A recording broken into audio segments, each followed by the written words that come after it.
Hello, everyone. No. Evening. Good evening, everybody. Good evening. We can hear you. All right.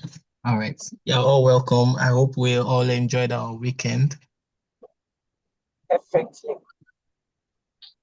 Sure. Okay, well, welcome to today's lesson, and we'll be talking about sustainability and energy management.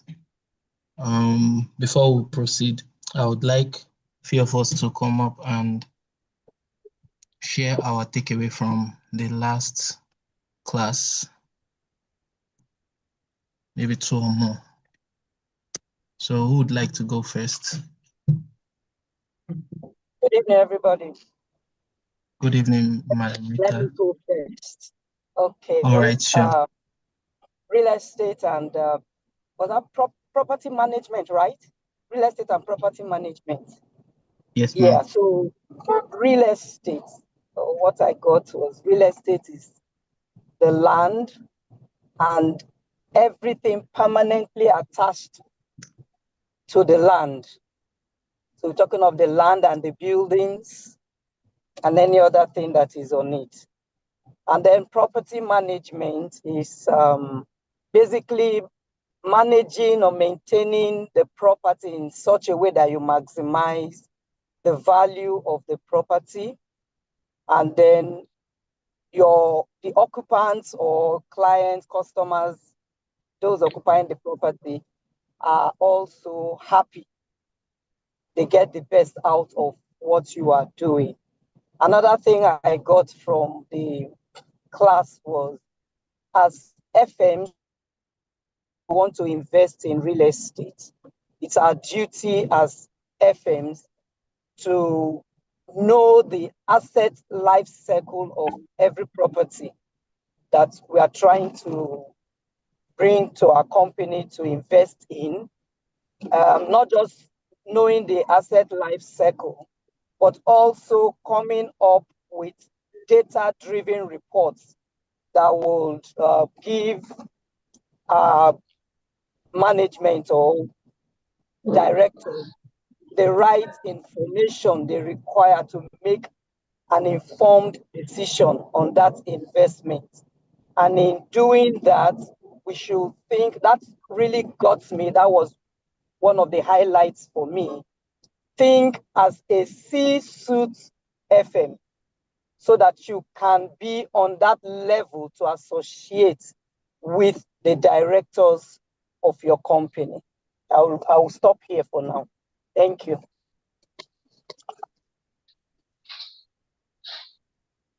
All right. Thank you very much. All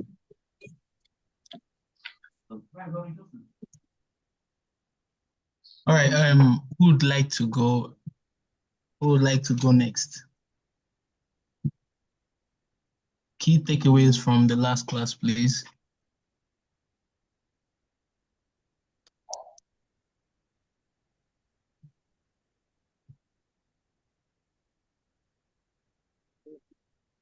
Mr. Obaro, would you like to say something? Your mic is open.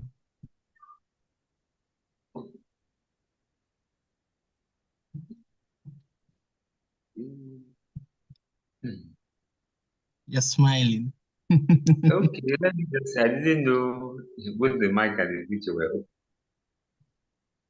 Okay, talking about real estate and property management.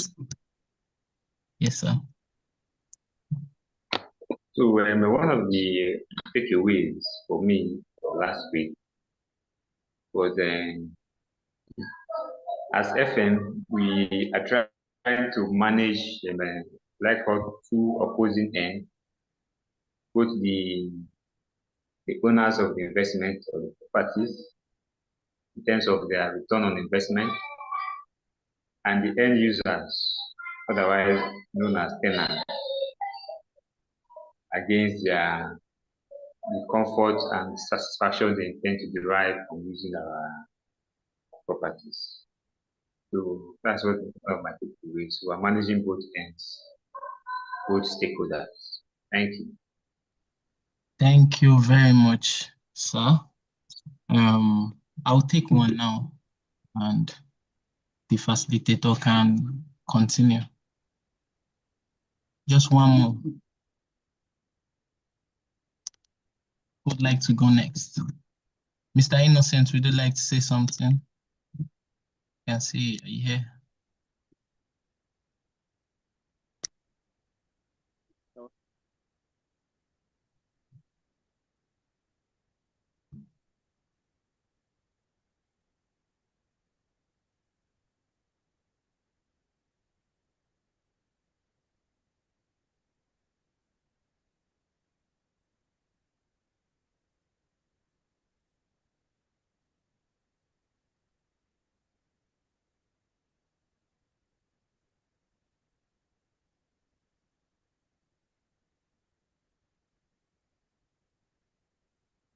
Are we there?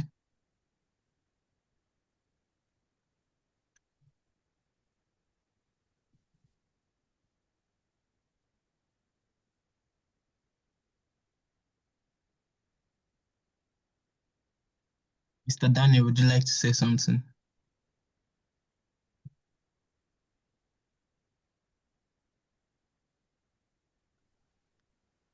On my way. Yeah, you can go ahead, sir.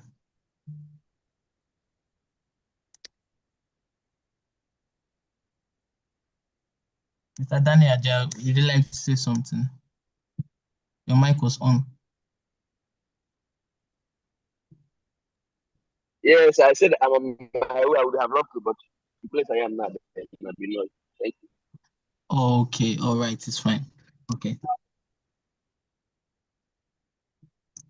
Miss Amira.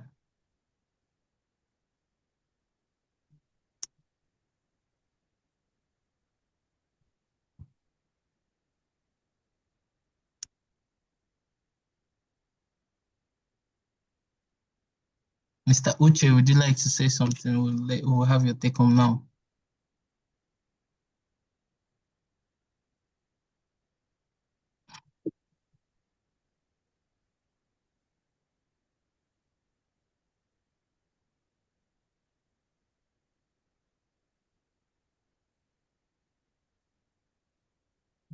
Okay.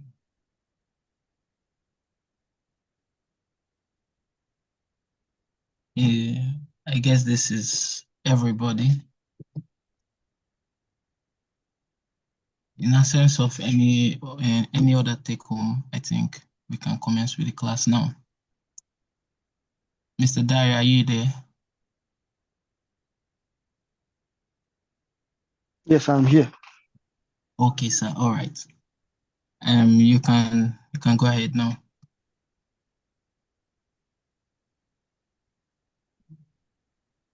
Good evening, everyone. Good evening. Good evening. Nice to meet everyone. It's a pleasure. We have 16 people currently in the class. My name is Dare Balogun, and I'm going to be taking the facility and sustainability and energy management module for this class. A little about myself. I also did this Max-Migold diploma. I'm a graduate and I'm an alumni of Max-Migold. And then believe me, this program has really helped my career. It transformed my career, taught me everything I need as a foundation for facility management. I was once sitting where all of you are sitting now. And this program also gave me the confidence to proceed in my career. I currently have a CFM, Certified Facility Manager from IFMA, and I also did my MBA because it's important as facility managers as you grow your career, you picture yourself going into the C-suite to become a decision maker in wherever organization you find yourself. I studied physics in the university, and I've spent over 10 years, 10 years creating sustainable and efficient spaces in the built environment. I'm a certified member of IFMA. And I'd like to appreciate it if you can go with me on this journey. Let's explore the world of sustainability together. So moving on, our course objectives that students are supposed to know at the end of the class is to analyze environmental issues, apply sustainability principles to those environmental issues, propose sustainable practices and innovations in your organization, in your community. You communicate sustainability issues effectively, and you lead and advocate for change, because facility managers are change makers anywhere they go. An organization that doesn't have a facility manager, the moment a facility manager comes in, they must feel the change. Even the one that has before, a new facility manager must also show their skill, because according to the CFM I did, you have 11 competencies as a facility manager, which you have to be sound. 11. So any one of them you can use to make a change in your organization. And lastly, we have implement energy efficiency measures. So these are the course outlines, and then we're going to be talking on 7 modules and the summary. So let's jump right into it. Module 1, which is sustainability, environmental stewardship, is 1 to 5.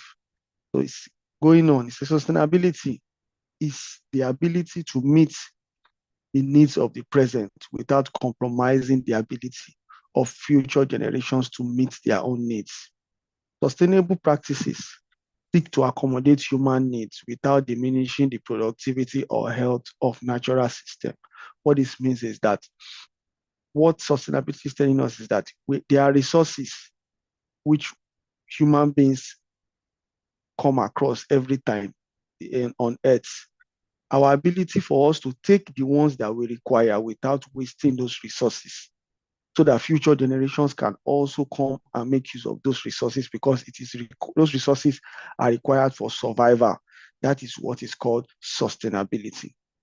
We meet our needs, and we also not deplete the resources for the future generations that are coming. And to achieve sustainability goals, we have to evaluate policies on being economically profitable. Anything you are doing must be profitable for finances. You have to be profitable for human beings, both tangible and intangible benefits. Tangible benefits are benefits that you get monetary value from, while intangible benefits are benefits you don't get monetary value from. So you develop a long-range view of products or practices that bring value to the environment. Secondly, is it environmentally responsible for the built and natural environment? That means what you are doing, the policies you are writing out for sustainability, is it responsible? Will the environment not be affected? Will there not be pollution? Will there not be erosion? Will there not be discomfort for the environment? Will it not destroy the water table in the environment? Then thirdly, we have the socially viable. That's creating healthy spaces to work and live for us and future generations. There are some buildings in Nigeria here, which some of our parents worked there. And we are also going into those buildings today. You say, so person I know, my uncle worked here. And it's still conducive. People can still go there. People can still resume. The buildings last more than 50, 60, 70 years. So is this socially viable?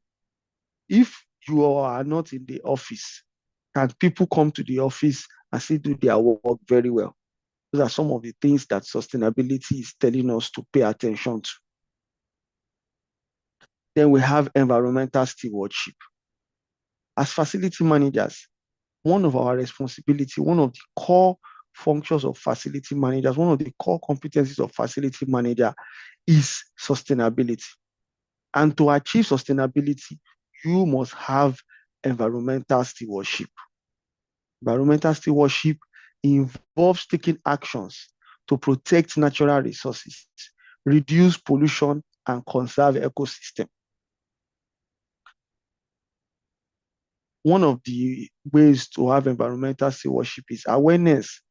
You have awareness that all resources are finite and are available to support a steady growing world population.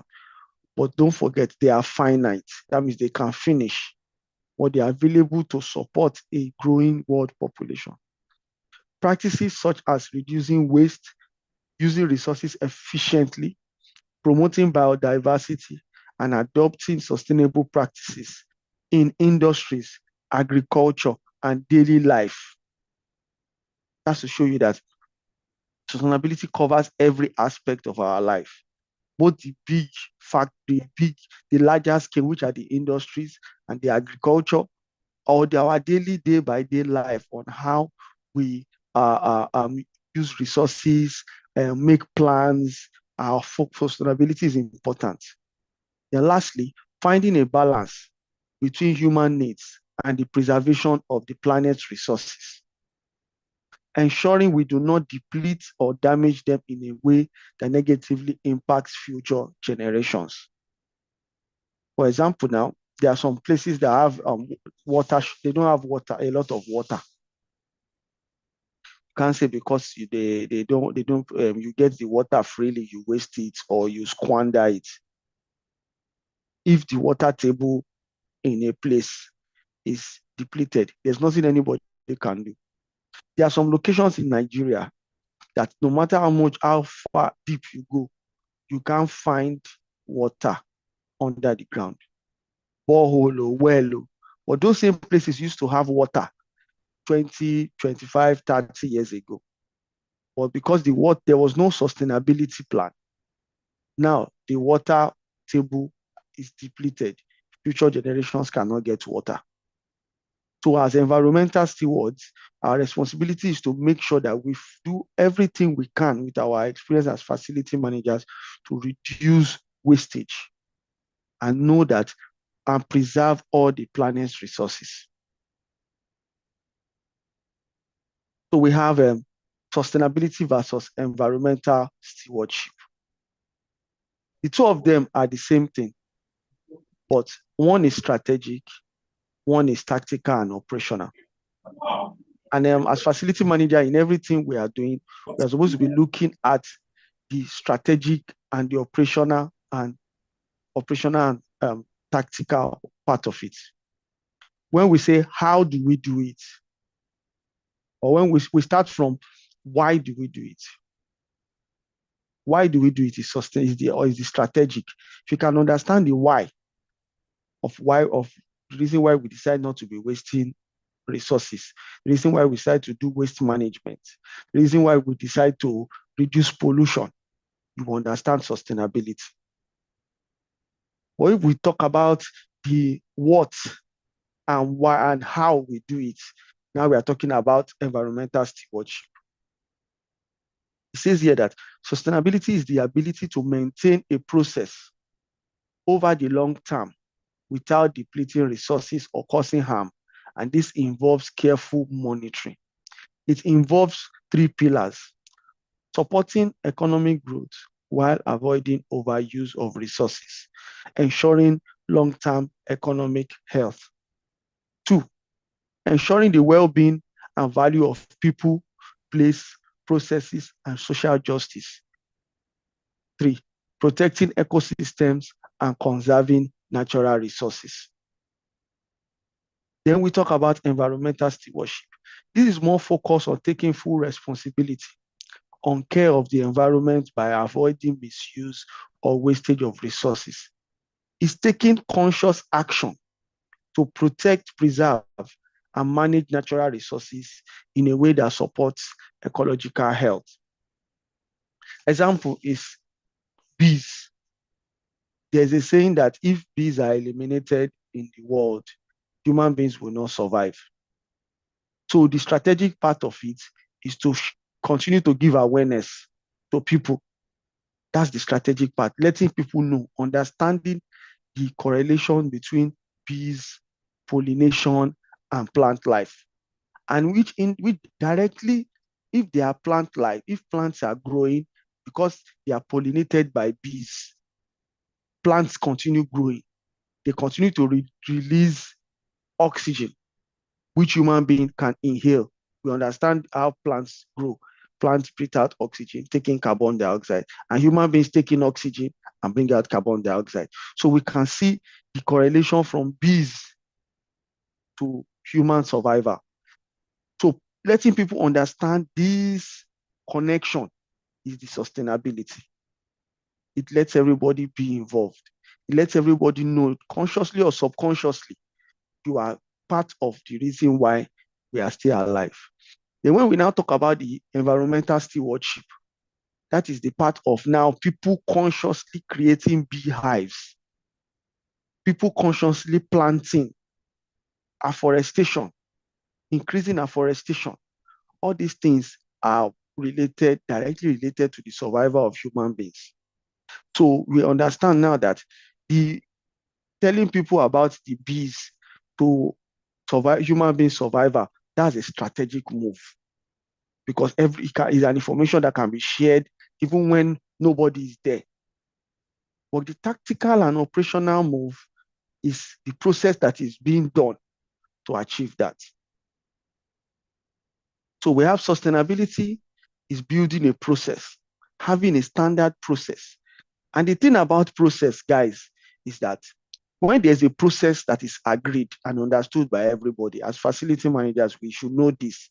If you have a process that is agreed and understood by everybody, you don't need to be there. Everybody will follow the process. The process is like an SOP. So it's also, I hear these things when facility managers say, I cannot rest, I cannot go on leave, I cannot this. Those facility managers don't have process. When I started my career earlier, when I finished my mastercraft diploma, and according to Mr. Paul's teaching, he also told us this: any facility that cannot run without your direct input, every time, you have not done a great job. Where I was working, the facility manager before me, the guy will say he cannot go on leave. Oh, if he goes on leave 2 days, they will be calling him back. Me, I joined the company, I went on leave 5 straight days.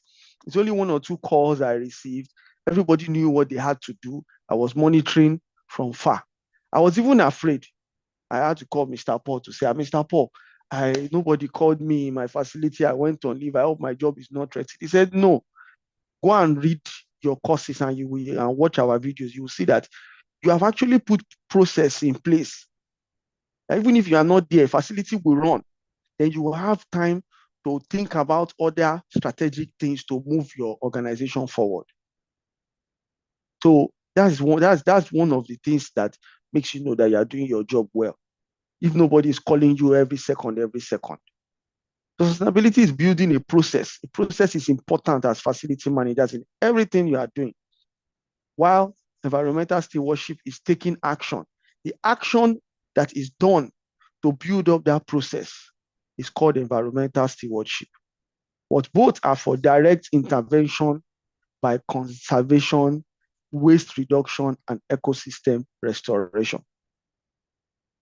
So benefits of sustainability consciousness is a win-win for everybody to be sustainably conscious, because there are environmental benefits, economic benefits, social benefits, and ethical benefits.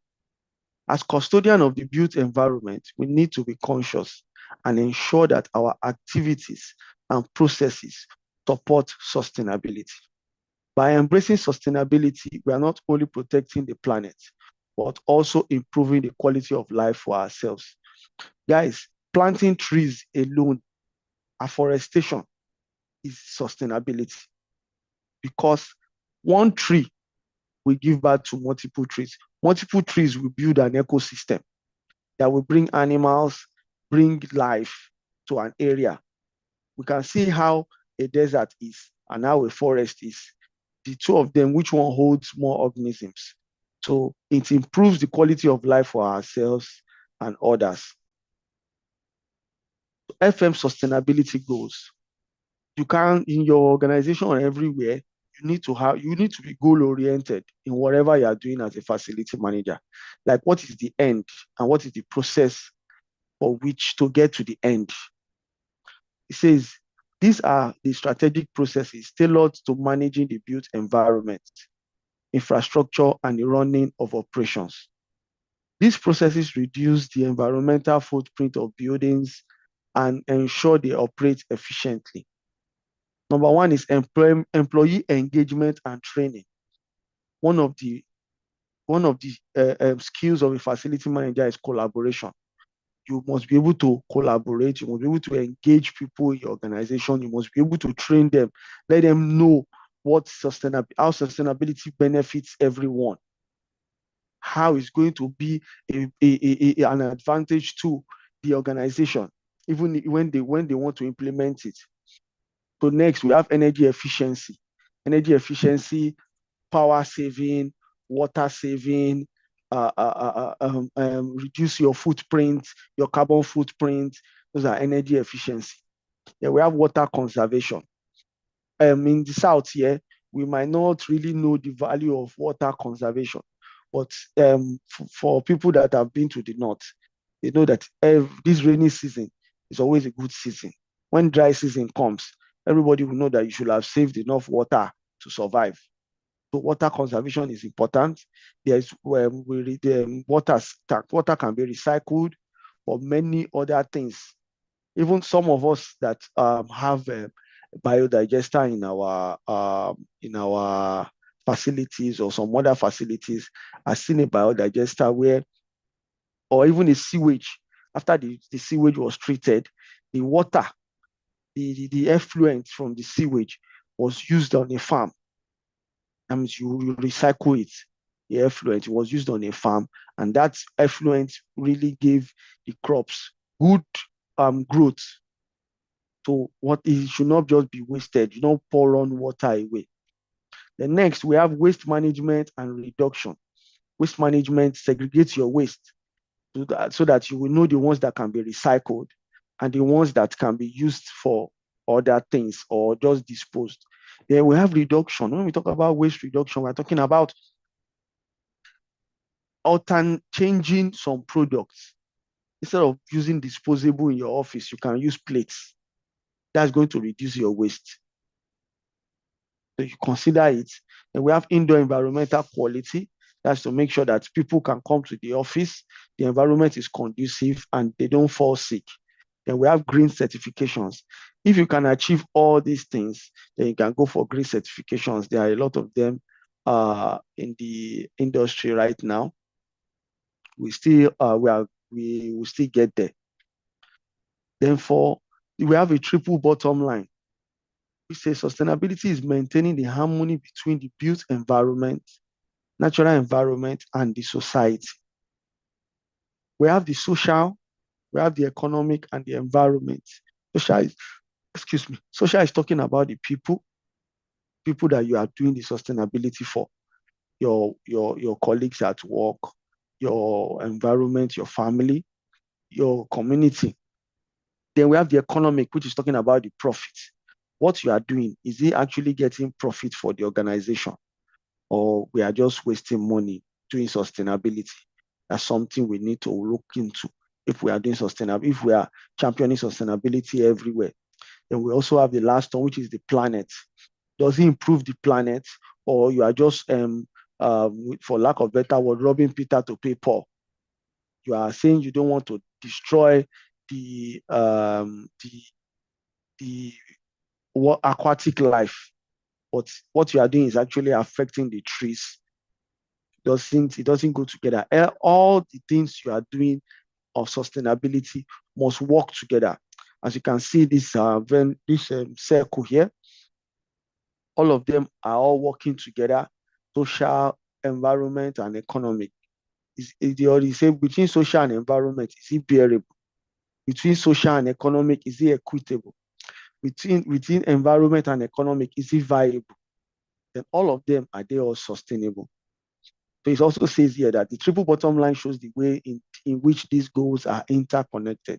facility manager should endeavor to strike a balance in all these aspects to achieve sustainability goals. So we move to principles of sustainability. Are you guys still with me? I hope you understood everything our class. You're understanding our classes.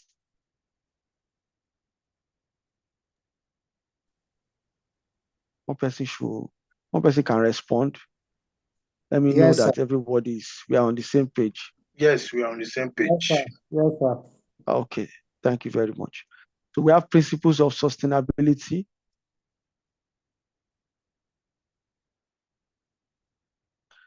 So the principles of sustainability, which are the guidelines which you are supposed to follow to be able to achieve your sustainability goal. This is very important.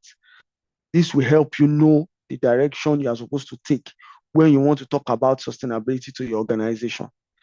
One, you say implement corporate social responsibility and good corporate citizenship.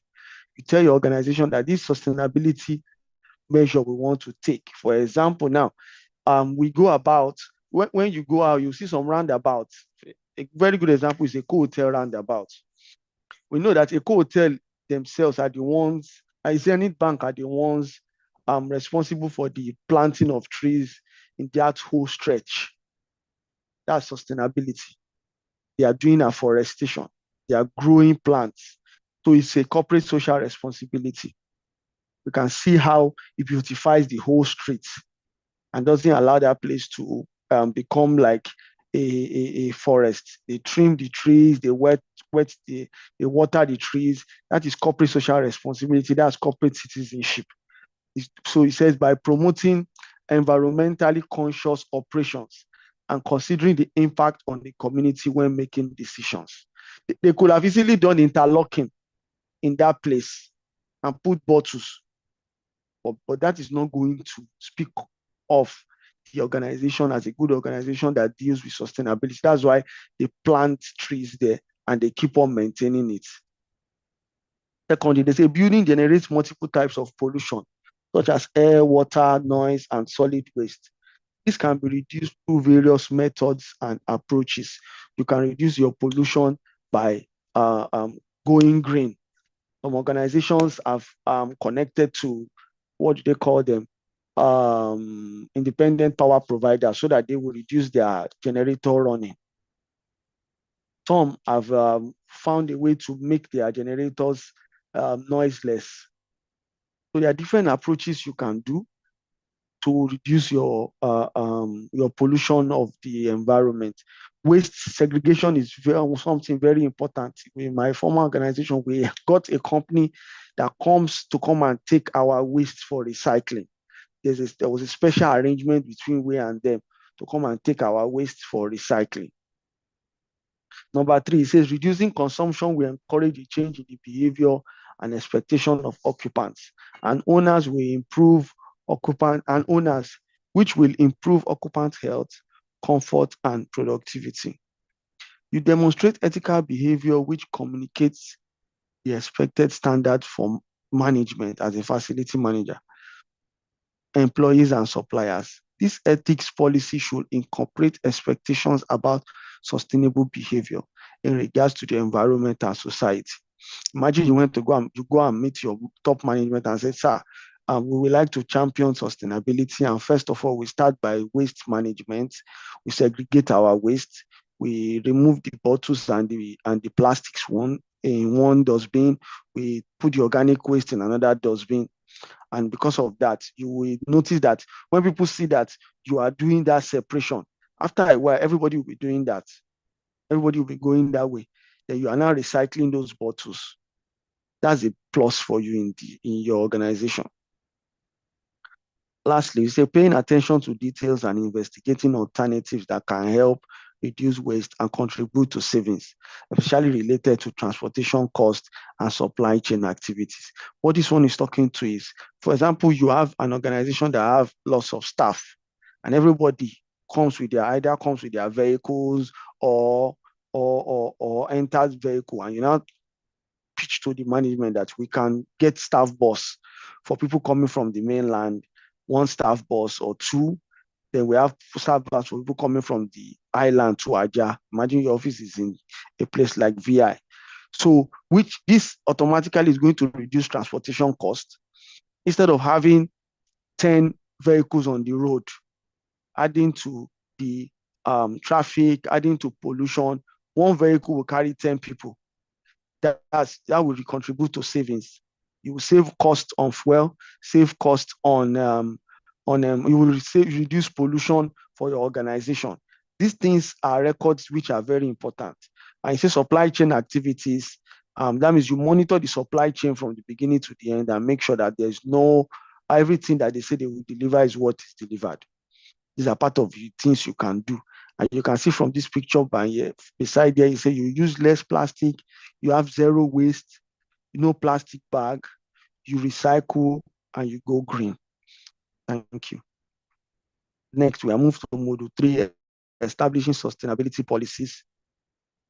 Sustainability drivers. These are the things that they are the events that happen that encourage people to go into sustainability. I hope we all understand. It says these are the factors or forces that motivate and influence organizations, government, and individuals to adopt sustainable practices, which include environmental, economic, social, and regulatory pressures. Examples are environmental concerns like climate change, resource depletion, species extinction, and loss of species. And for this, do you know that deforestation is a very big factor that causes species extinction? Maybe there are some species that they survive on some trees alone. And when people come and cut down those trees because they need the wood, the species might become extinct. Or we have a case of resource depletion, which is water in the under the soil is reducing. People have to go as far as over 600 meters before they can get water, because the water table that is at 300 meters have been exhausted. So these are some of the reasons why, these are some of the things that make people say, no, we need to be sustainable. The next, we have regulatory requirements by government, such as carbon emission targets, waste reduction mandates, recycling, and resource efficiency. Next, customer demands are becoming more conscious of sustainability practices, with a growing demand for sustainable products and services. Then corporate social responsibility and improved brand reputation. You can see all those roundabouts that have a garden there. The companies are always proud, very proud to put their company logo there, that Ndare Balogun is the one maintaining this bus stop. That's brand reputation, improves your brand reputation. Then we have innovation, technology advancement, and competitive advantage. What this means is that when you need to innovate, you need to change something because of sustainability. There was a time that asbestos was giving people respiratory diseases. People had to innovate to change the kind of building materials that will not give people respiratory diseases. That's innovation, technology, advancement, and competitive advantage. So the main categories of sustainability focus, they are still the same: social, environmental, economic. And this explains to us about we break down the social, economic, and environmental. On the social, we have these human rights, community development, and others. Then for environmental, we have resource conservation, climate action, waste reduction, etc.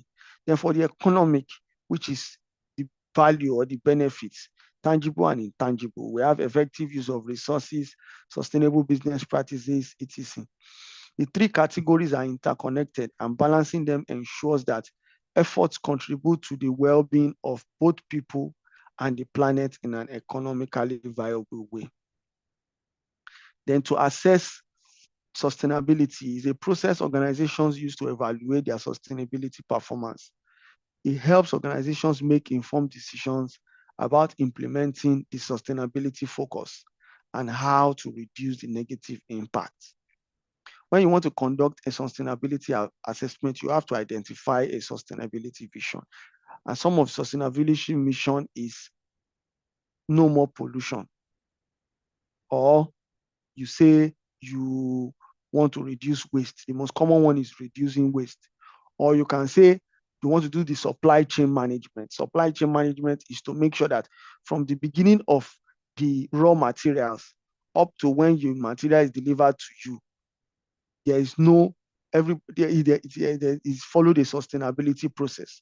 And when the is delivered to you as the end user, it's exactly what you want that you get. Because if it's not exactly what you want, you get, you will waste that, and you start another process. And wastage is one of the resource wastage is one of the things that sustainability talks about. Then we have scope definition, performance metrics, what you want to use, what you want to measure. Did you succeed in getting everybody in the office to segregate their waste? Did you succeed in reducing your energy consumption by energy monitoring? How many liters of water have you been able to recycle, and where have you used it? Those are performance metrics. Your data collection, your time period, you have to give yourself a time frame. Then data analysis and evaluation to know whether you're actually on the right track or you have to improve on the process. Then produce recommendations with the responsible party. Then you implement and monitor the recommendation. It communicates the results. Benefits of sustainability assessment. We have hard benefits, which are the tangible benefits. There are benefits that can easily be financially quantifiable. Cost-effective processes that directly affect cost reduction. Improve resource efficiency to avoid wastage. Profit-making activities, increased ROI. A very good example of this is our cleaning consumables. There are many times where some people have a vendor who does cleaning for them. The vendor will just write a list for you and say, this is what we need for the cleaning. As a facility manager, your job is to monitor it one by one and be sure that, do I need glass cleaner? Do I need glass cleaner? Do I need insecticide? When I do fumigation 3 times every quarter, instead of insecticide, can I use green leaf? Or you ask, this toilet brush they want to buy for me, is it going to, how long, what is the lifespan? Is it those ones that will spoil every month, or the ones that will last me at least 6 months? You change it twice a year. So these are cost-effective processes that directly affect cost reduction. You'll be surprised that if you monitor your cleaning consumable, I'm just using as a case study. If you monitor it, it's not this, you will see that your cost will be reducing every month, because the things you use this month might not finish. That is by the time you submit your report 6 months time or a year, you tell the vendor that we want to renew your contract the next year, a 1-year contract. You see that there are some things you will have in your store as a facility manager that you don't need to put again next year. These are some of the things you get as hard benefits of sustainability. It's under supply chain monitoring. Then we have the soft benefits. We say it's harder to quantify, but can increase the value of the organization. One of it is the roundabouts that I spoke about earlier.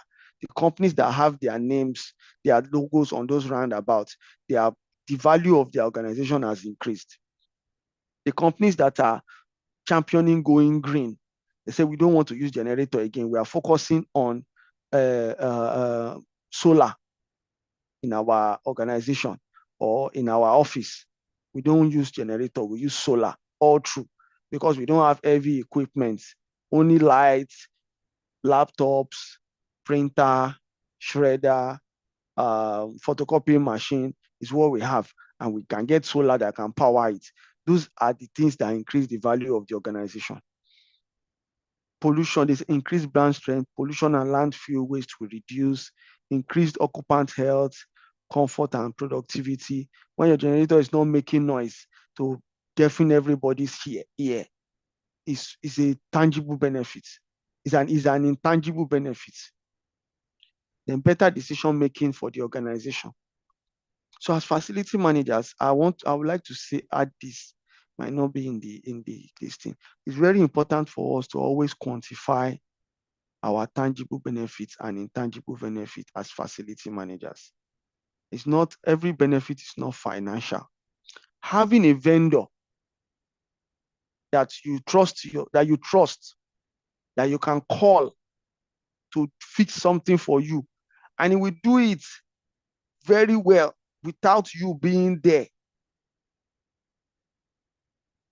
That is an intangible benefit. You shouldn't play with those kind of people. I have vendors that if I am not there, we just need to align. This is what I want. I might not even have a full idea of how it will go, but I know what I want to achieve. The vendor will tell me, don't worry. By the time he sends me his plan, I will fall in love with the plan. That's an intangible benefit. Every facility manager needs those kind of people in their corner.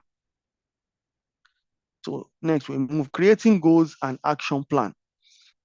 For sustainability to succeed, a strategic plan is important. You recognize, prioritize, and understand the key stakeholders in the organization. It's very important. In everything a facility manager is doing, you must carry your managers along. You must have direct link to your managers, even if it's through WhatsApp, even if it's call, you must always carry them.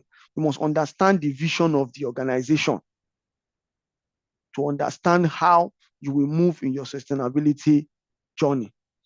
Next, you say agree on a policy that is aligned with the sustainability objective of the organization and meet the strategy and expectation. Provide a business case for the policy and present it to a senior executive who has a desire for sustainability. Agree on policy boundaries and provision of adequate resources. Select SMART targets. We all know what SMART is. Then engage stakeholders and communicate success. Review and provide feedback. Guys, this is very important in everything you do as facility managers. You must always have somebody in top management on your side. If not, it might not be one person, it might be 3, 4, 5 people. In top management must always be on your side. One of my former bosses used to say something. He said, the room where your destiny will be decided, you will not be there. You know where they will be discussing? So it's where somebody will come and say, I handled a project some time ago, and somebody I wasn't there. Someone was informing me. My mentor was informing me. He came and said, somebody came to complain about why you use blue color to paint his own side of the table or his own side of the chair with his own sitting area. It was in that meeting. Somebody again that is a top executive too was telling them that no, this guy shared his plans with everybody, and he met with us to understand whether the plan was working fine, even the color arrangement. And that was where the conversation ended. Imagine if every other person was not carried along. That's what they would have said. Somebody would have said, this guy, he always comes up with idea and he doesn't carry everybody along. Is he the only one there? There should be somebody in top management, top executive that also buys into your dream of sustainability. It's very important.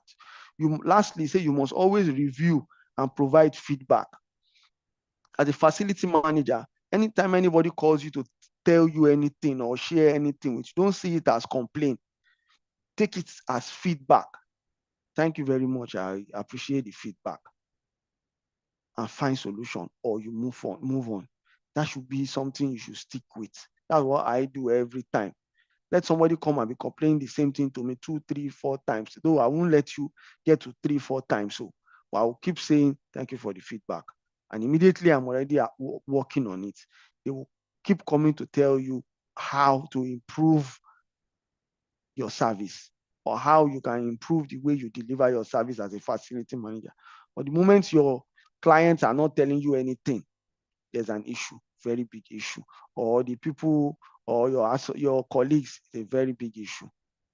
Next is a performance measurement and review. Facility managers should use strategic processes to measure sustainability goals.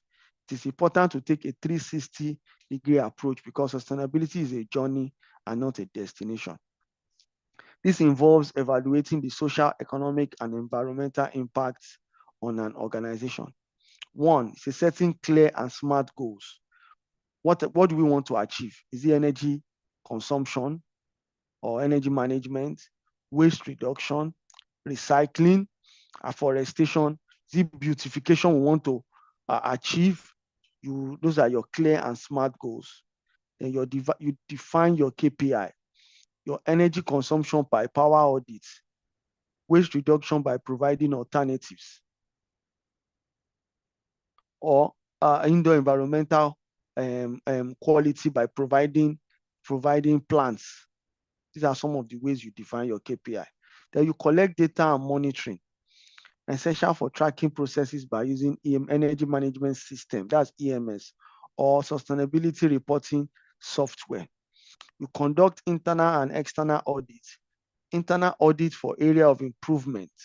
External audits like ISO 4001 provide credibility. Internal audits, guys, can be a survey of everybody in your organization.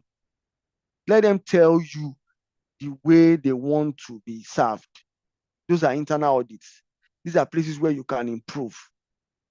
Somebody can tell you, I have someone that have told me that this cleaner, that this chemical we use for cleaning the table, we don't need it. Our tables are laminated. You don't need any liquid, just water and cloth and this. And that saved me the cost of always buying I forgot the name of this thing. There's a name I call it. We used to buy it. That saved me that cost. It's important to conduct to Mr. Shin. Thank you very much. Thank you very much. Mr. Shin. That saved me the cost of buying Mr. Shin. So these are things you get by doing internal audits. You speak with your colleagues, get ideas from them. What do they like? What are the things they like? Somebody even gave me an idea of an air freshener that smells better than the one I use currently. There's even one of soap, hand wash soap. The previous one that we use, when I use it, when you come out, your hand will be white. Somebody gave me an idea of another one, sparkle. Now, if you use sparkle now, your hand will not be white. So these are things you get from doing internal audits. Informal talk. Nobody will send you email. So the next, we have involving and engaging all stakeholders helps ensure the goals are met. Guys, stakeholders, both internal and external. Even your security, your cleaners, your drivers are all stakeholders.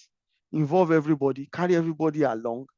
If you are doing waste management and waste segregation in your office, your MD cannot be separating his waste by putting his bottle in one container and his organic waste. Then the driver in your office is all pouring all their waste in one place. You are back to square one.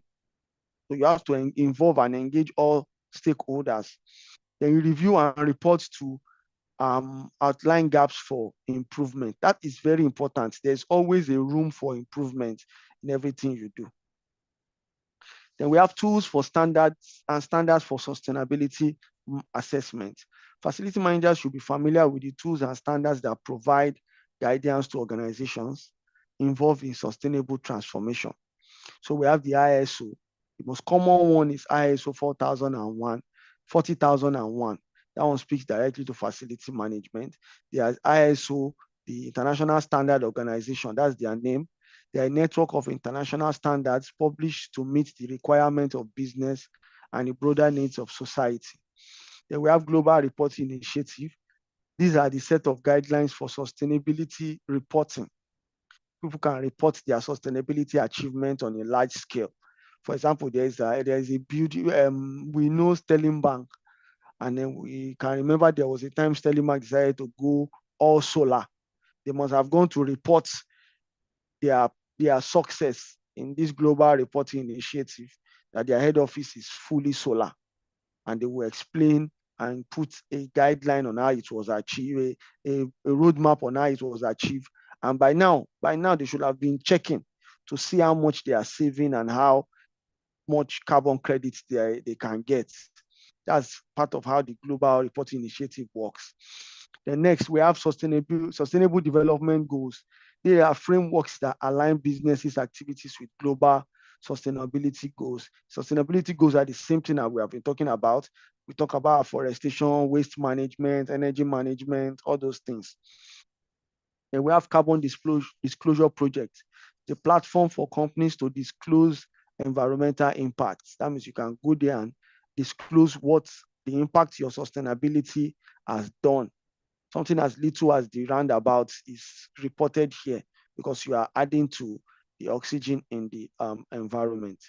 This says by strategically measuring and evaluating sustainability performance, organizations can ensure they are contributing positively to the environment, society, and economy while making continuous progress towards long-term sustainability goals. So, guys, part of how you can know you are doing, you can do a personal assessment for yourself in your organizations. There are very few low-hanging fruits you can implement. One of them is energy management. You make sure you meter everywhere. You meter all your equipment. You take your reading regularly. You'll be able to know that, okay, if I put sensor in all my restrooms and you did it in like October, you put sensors in all your restrooms, you definitely will see a reduction in your power consumption in 3 months. I did it in my organization. Before I joined, there was no standard template for energy reading. I drafted out the template and I was able to pull out to know that this is the amount we spend monthly. And because of that, now I was able to call for a meeting with the building management and tell them, okay, we don't need this, we don't need this, we don't need this, take it out. Nobody is allowed to stay in the office after 7 p.m. again. If you have any work you are doing after 7 p.m., you cannot stay, because we noticed that people might be 1 or 2 people and they will still put on the AC that is supposed to serve 15 people or 10 people. That's wasting of resources. And because we have implemented this now, I was taking the reading every month on month, and show the management before they now say, okay, this is really something we can sustain. We had to tell them, just give me 3 months. We should implement this. And within that 3 months also, I wasn't going to go and meet my colleagues like a boss. I was pleading with them, please, the power will soon go off. We are trying to manage resources. We are trying to, some will grumble, some will accept because of my manner of approach. But since the top management is seeing the reduction, guys, do you know that power is what consumes money mostly for every organization? And if you can come and find a way to reduce their power consumption without reducing their value, that means without people feeling that their power is going off at any time, you automatically become a superstar.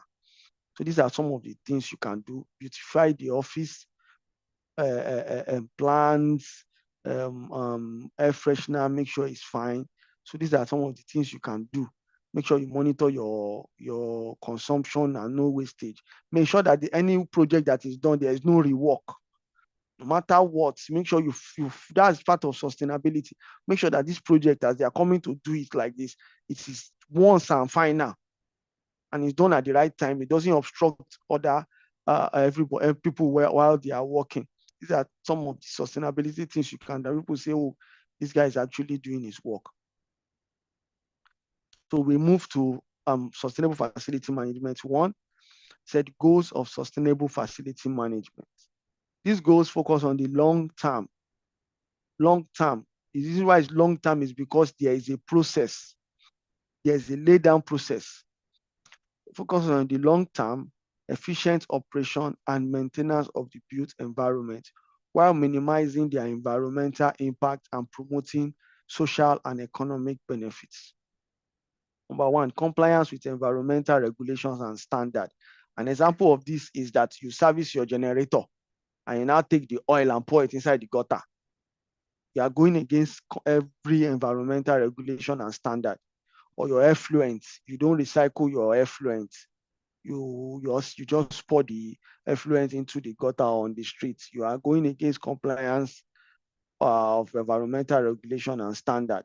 Or you go and start cutting trees, you are doing deforestation, or you start a forest fire. These are going against compliance. Next, we have cost savings and resource efficiency. You improve indoor environmental quality. For improving environmental quality, guys, do you know that if you laminate the windows of your office space, your AC will work for less period, because as the sun is shining, it's hitting the windows, and hitting the window is adjusting the temperature of the office space of the room, and your AC has to work for longer hours. So people laminate with dark film their office windows, or they use dark curtains. This is going to reduce the radiation of the sun, so that the AC will not work for long hours. It will not take time before it cool. Then we have waste reduction and recycling, energy management and optimizing resources. Optimizing resources can also be space optimization. Then we have foster a culture of sustainability among building occupants, employees, tenants, and visitors. These goals typically aim to create an environment that is not only efficient, but also healthy, cost-effective, and resilient. Then we have energy management. We are going into the goals, or the things you can actually do to speak sustainability language in your organization. So one of them is energy management. We have renewable and non-renewable energy sources, as we can see, solar and others. They're non-renewable. Non-renewable means that they have a finite period. They can finish. There are some places in the world where they used to mine coal previously. They've depleted the coal in that place, but the place, nobody can live there, because the coal, when they were mining the coal, they did not make plans to rearrange the land.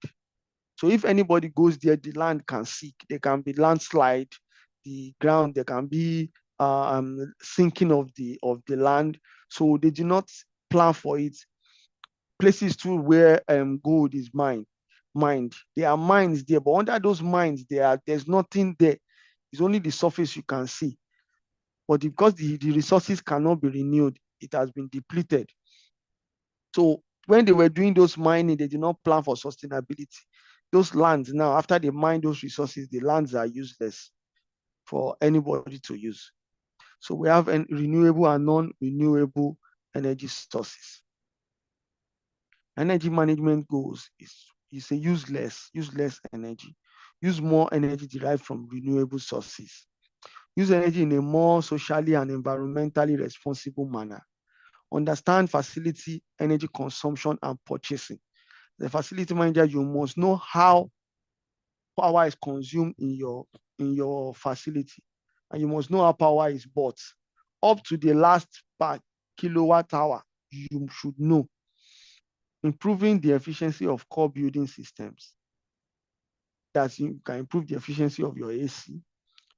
Like I said, you film your glasses, your windows, so that the AC will not continue running because of the sun. Then we have optimizing facility energy use, involving occupants in energy initiatives. I told you earlier, I had to involve all my colleagues to let them know the reason why power will go off at so time, or why we are going through this process. They're reducing heating and cooling load through improvement made to building envelope. Identify energy use by all core system components. That means you must know what every system component is consuming as a facility manager. And we have conducting an energy audit. The purpose of energy management is to improve energy performance, not to reduce energy consumption. When a facility occupancy is high and operations increase, energy consumption is bound to go up, and it's bound to go up with it, and your CO2 emissions may grow as well. What is important is that you continue to improve your energy performance as you increase energy consumption. The goal is to improve energy performance, which can be measured in terms of cost, absolute use, or with various energy use ratios, such as kilowatt per hour per organizational unit. What this means is that you are supposed to, you want to reduce energy consumption. That does not mean that you go and turn off power while people are there, or while people are in the middle of something. You say, no, we are saving power, you turn off the AC. No. An example is, for example, now in my organization, we have a big boardroom, which we only use for times that we have a meeting that involves everybody or a whole department. That boardroom, the AC is always off, the lights are always off. Previously, the lights will be on, nobody will be there, just consuming power. For people that want to have one-on-one meeting, we have smaller boardroom, for smaller rooms, which I created through space management. Because 2 people that want to do meeting, or 3 people, you can use this smaller one. Because in the big one, we have a very big AC there. In small one, we have a small AC. What a 4 horsepower AC will consume is different from what a 1 horsepower AC will consume. So these are part of the things where you do energy management. You improve the energy performance. It's not energy consumption. I hope you are all following me. So we have energy management, optimizing energy usage, integration of renewable energy system, solar, wind, turbine, etc., to reduce dependency on conventional energy sources. Conduct frequent energy audits on lighting, building envelope, HVAC, and other facility equipment. Install submitters to measure energy consumption. This data will be used to make informed decisions. Switch to energy efficient systems, inverter AC, LED lights, etc. So guys, everywhere in your facility must be metered. Don't give estimated billing, don't do assumption. It must be metered. There must be empirical information to show that this is what this place is consuming. This is going to let you know month on month your consumption. My experience shows that the highest consumption of power is February and November. That's just my own experience. Your own might be different, but that will let me know that if I now see any month that is higher than February and November, let's start checking what happened. Did we do party in the office? Did we do any other thing? Because guys, somebody has experienced where when he installed, he did not have meter in his facility. When he installed meter was when he was able to discover that one of the security will go and sleep in the office overnight and on the AC and be enjoying. And your power bill is going up, you and your house. One of your security will be using your microwave to cook over the weekend. You will not know you will be in your house. When nobody is at work on Saturday and Sunday, your freezer in the office will be on all through Saturday and Sunday. When you come on Monday, it will be frozen because you have people in the office. No, these are part of the things. These are part of the things that your meters will let you know. Because if you are leaving on Friday and you on your meter, you minus it, but on Monday you know that no, something significant has happened over the weekend. What happened? When we have energy audits seeks to document things that are sometimes ignored in the organization, such as the energy being used on site per year, which facilities or buildings use the most energy, and the opportunities for savings. It identifies no cost, operational and maintenance adjustments that will save energy. No costs. What it means is that if nobody is going to that floor, you don't need to turn on the AC. It is off completely. If equipment is consuming power too much, you will be able to check no with energy audit and know that no, you need to change the compressor. It's because the compressor is getting old. That's why it's consuming unnecessary power. There's a short-term, low-cost energy savings, energy efficiency retrofit recommendation. Action plans for energy efficiency capital investments. If you have to convert your ACs from normal AC to inverter AC, it's an energy audit that will let you know. Comfort and code issues that can be addressed immediately. Opportunities for better adherence to lighting and comfort standards. Then we have sub-metering and monitoring system.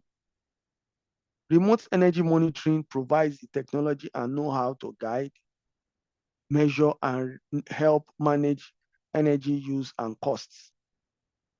Real-time data collection, analysis, and reporting is required if an energy baseline, energy target, and energy performance indicator are to be identified for the institution.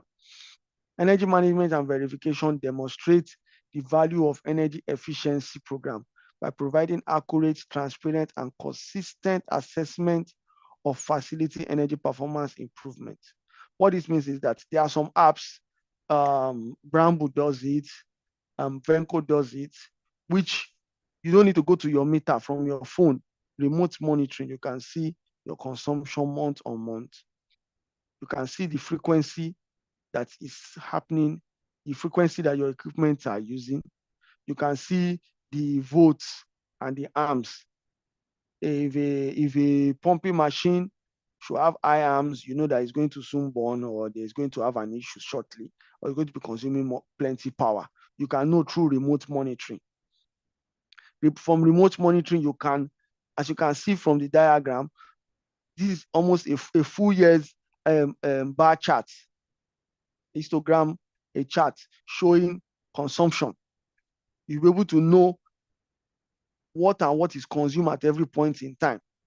So monitoring will let you know if your AC was running overnight. Why are you having as high as 12 kilowatts consumed per hour from 12 noon to 4 a.m.?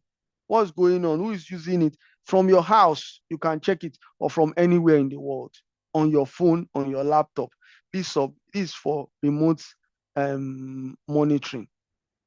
It's very useful for facility managers, and there are some couple of vendors offering this service. Max-Migold too offers this service, remote monitoring. These are some of the things that if you are successful in implementing in your facility, it gives you more and more rest of mind and more free time to do strategic things. Benefits of sub-metering. It said they make decisions about energy upgrades by comparing energy use in similar facilities. Focuses accountability for building operations on the facilities department. Facilitates chargebacks to department as a way to encourage energy efficiency measure. Let me speak on this now. Imagine the audit department and the strategy department. They are both on the same floor. And as we all know, when you want to share costs, every department will have to collect will be giving their own cost. And you have just one meter for the two of them. Even though they stay on the same floor, but they are divided, but you have 1 meter. Or all the departments that are used to doing work from home, we say, no, our guys did not come to the office. We cannot spend this much. Strategy will say, no, share it equally. We are both using the floor. By the time you have sub-metering for this part of this wing of the floor, this wing of the floor, or it can even be two tenants that are on the same, that are using like the same pumping machine or the same area.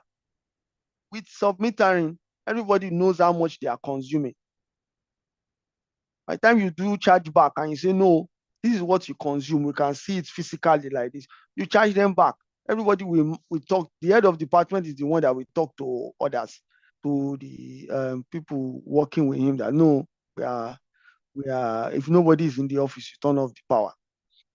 My head of department sent me an email last year and told me that I should shut down the power to the office on the 22nd and not turn on the power again until 2nd. They are spoken with everybody in the office because he saw how much he consumed.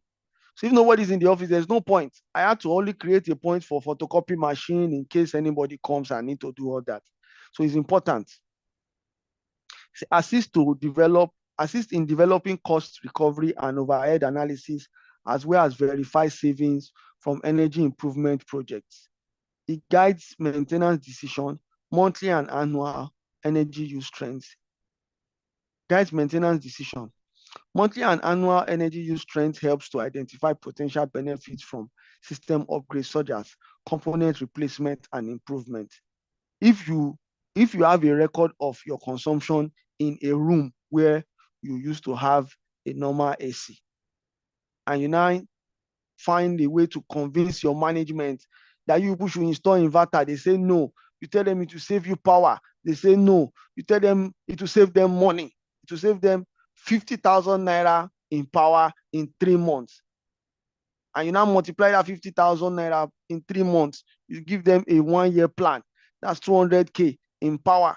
200K is a minus from your bill of, in a year, the last year you did was like 12 million. You minus 200K for 12 million. And you can do that from changing one AC, from normal AC to inverter.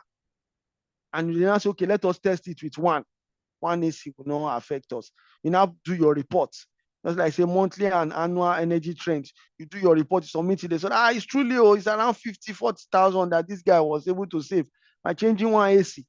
Believe me, they will approve the others. So these are what some of the things that submetering does. And you might not even need to put a 3-phase meter. It might be just single phase you will put in that place that will just give you that record regularly. Every day you take it, every month you take it, you do your plus or minus. These are things that you can do to show that you are on the sustainability line. So facility management staff reviewed metered data, know which buildings consume a disproportionate amount and can be held accountable. The data also facilitates dialogues between the energy manager and building users, leading to collaboration on ways to reduce energy consumption in buildings with high energy use. So apart from the bulk meter that NEPA used to, EKDC, Power Holding always used to charge us, facility managers must have sub-meters in their building to know the areas that are consuming power and the areas that are not consuming power. Next, we have water conservation, implementing low flow fixtures and water efficient appliances in facility. There are some taps there are some sensor taps. If nobody's hand is there, water will not come out. If there's hand there, water will come out. And it's important to know that this is something that is valuable. You can install water meter for your supply in your overhead tank. We'll let you know how much volume of water you are consuming, how many volume of water is coming out from your borehole. It's important. Using gray water system to recycle water for non-potable uses like irrigation. I've spoken about this before. Collecting and utilizing rainwater through rainwater harvesting systems. Monitoring water consumption with smart meters to detect leaks and inefficiency. Promoting water conservation awareness and practices among facility occupants. Water conservation, monitoring water consumption in facilities, installing smart water meters to track real-time usage, setting benchmarks for water consumption to identify trends and anomalies. This water meter has even helped me in one of my facilities. We track water every month. We already know the volume of water we consume every month. If there's a party, we know it will increase a little bit. If there's anything, we know if people don't come to the office, we know it will reduce, definitely, plus or minus. The range is not always more than plus or minus 5%. 1 month, we just saw that the thing spiked. What's going on? Do you know that the pipe that was run underground during construction, somebody damaged it? There's another case where the pipe itself expired because it was this black PE pipe. It expired and it was leaking water. The water meter was what let us know, because the consumption in previous months is different from the consumption that we are seeing now. Let us start asking questions. plumber, facility manager will just look that the pressure has reduced. What's the issue? But no, water meter will let you know. Then using data analytics to optimize water use and reduce wastage. Implementing automated systems for efficient irrigation and other water-related processes. So we have water conservation, rainwater harvesting, and grey water.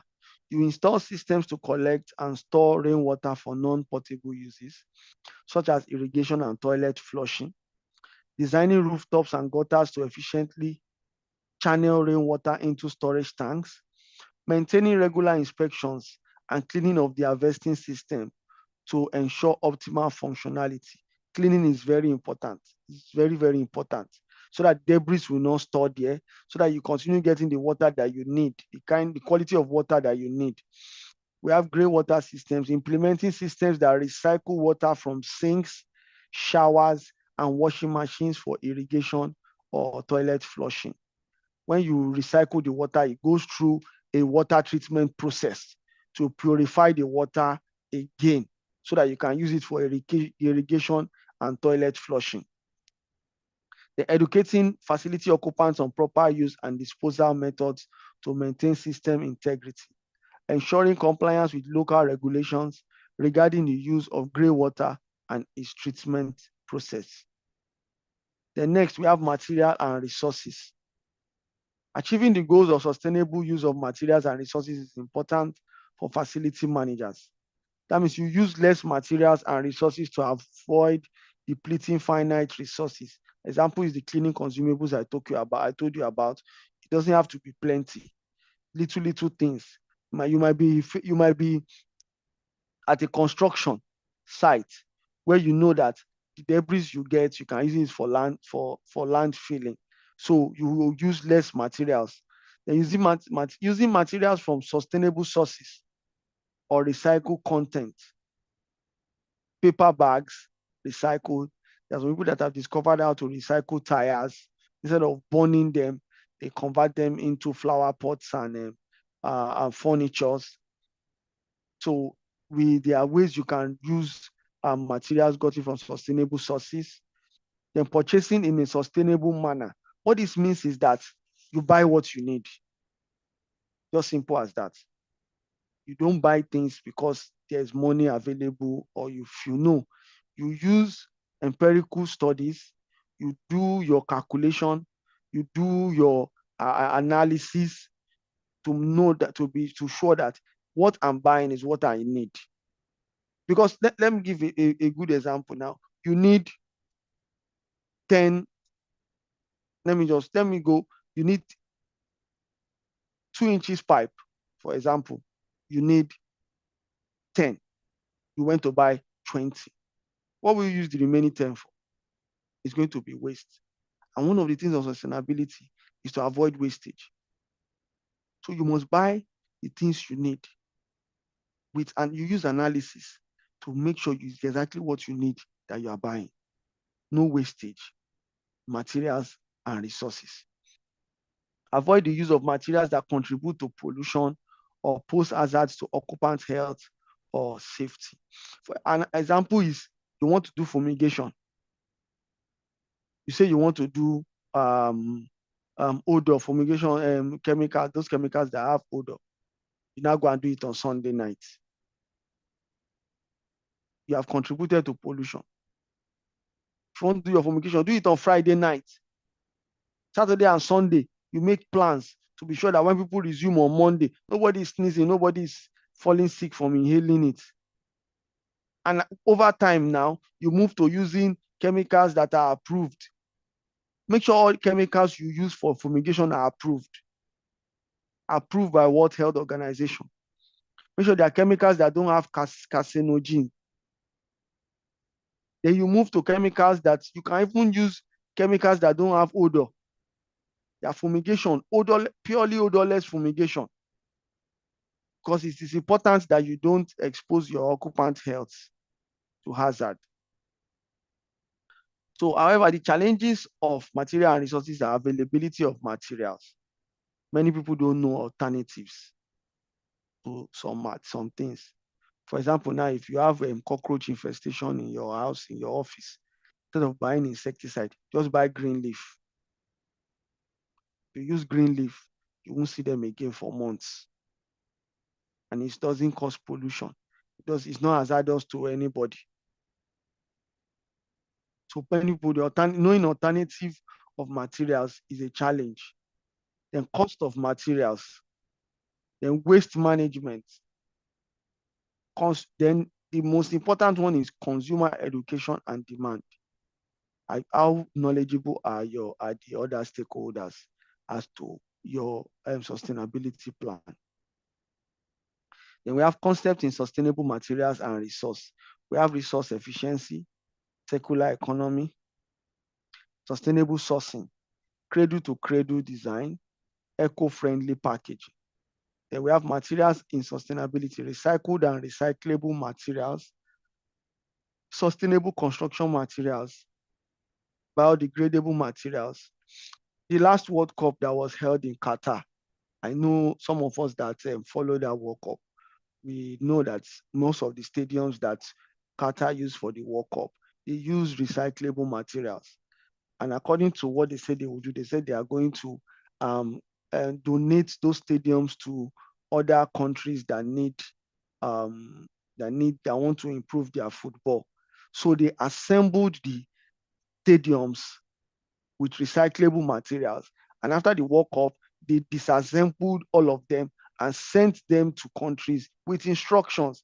And when they got there again, those people assembled it again. That is using recycled and recyclable materials. It's also circular economy, because those things, after those other people too, after a while, they can also transfer it again. And we have biodegradable materials, things that can decay with time, not plastic, not Pampers. Those things don't decay with time. They can be in the soil for years, causing issues. And we have non-toxic materials, low impact and non-polluting resources. Then we have strategies for sustainable resource management. The circular economy speaks to manufacturing, consumption and use. You recycle. When you recycle, it goes back to manufacturing. You add one or two things again, it becomes fit for use. We have reduce, reuse, recycle. We have sustainable agriculture and forestry. We have sustainable sourcing, water efficiency, energy efficiency, manufacturing, waste reduction, and cellular design. Reducing environmental impact, conserving ecosystem, and ensuring long-term resource availability are the benefits of sustainably sourcing and using materials and resources. Then we have site impact. These are the impact of our sustainability activities on the ecosystem, directly or indirectly. Environmental, social, and economic impact. Stormwater is one of them. Soil erosion, soil degradation causes pollution to water systems. And if water systems are polluted, it's going to affect everyone. Then we have light pollution, which is excess skylight created by human activities that interferes with astronomical observations and affects the environment. We have absorption of solar radiation by the surfaces of hardscape furniture, such as pavement and roofs, and the radiation of that heat into the surrounding air is called urban heat island effect. So do we notice that if you walk on a street, on a road that is made with bitumen, and the one that is made with interlocking, the heat that they radiate is different. Interlocking absorbs heat, but road that is made with bitumen is always hot. You will feel it. You will know. For example, a place like Landmark now, interlocking is on some parts. People can walk with their leg on interlocking, even in the hot sun. But if it is a normal road, normal bitumen road, it's always difficult. This is the urban island, heat island effect. It's always difficult. It always generates heat. Then we have climate change, mitigation, and adaptation. Then strategies to manage site impact. You integrate low impact design development into natural landscape while minimizing environmental degradation. Implementing green infrastructure solutions like green roofs, urban forest, vegetated swales, and bioswales can help manage stormwater. That means you increase afforestation, you plant trees, you make sure you create forest, green roofs. So if there is a stormwater, the trees can stop the pressure, of the stormwater. Trees can create a cover so that the ground will not be very hot for people to walk and go about their daily activity. Then we achieve recognized sustainability certifications, their LEED, BREEAM, etc. We promote biodiversity through habitat restoration or the creation of green spaces. The organizations that are buying land now just because they want to plant trees there for sustainability, they actually buy a large parcel of land, and what they want to do there is just plant trees and increase biodiversity, improve the ecosystem. These are part of the ways you can manage the site impact, which is the impact of the sun on the earth. Then we have moved to module 5, which is sustainable facility management 2.